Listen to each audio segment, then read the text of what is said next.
Hey everybody, if you work in the drone industry, you know that things are changing fairly rapidly. However, one thing that's not going away is remote ID. Enter Dronetag, who we've been working with for several years. Now, originally, Dronetag got in the business of remote ID broadcasting for users being able to satisfy that remote ID requirement. However, they're also in the business of drone detection hardware. Enter the Dronetag Rider. The Rider is a mobile solution. You can take it with you anywhere, and they even have options for car mount antennas, which is great depending on the weather that day. But being a mobile solution, this gives you up to 3 miles of potential detection range. They also have the Dronetag Scout. These are designed as a more permanent installation solution on top of buildings, that type of thing.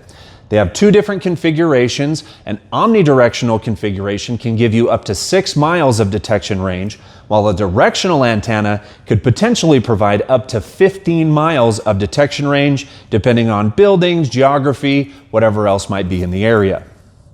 So now that we've looked at the hardware, let's look at the software behind the Dronetag. Now, this is the mobile app version. There is also a desktop version as well. But as you can see, what we have right here is a drone that's being detected. If we open the menu, you can see we have the standard remote ID information, everything you would expect. The make and model of the aircraft, the number, its location, and all of the other telemetry, altitude, heading, speed.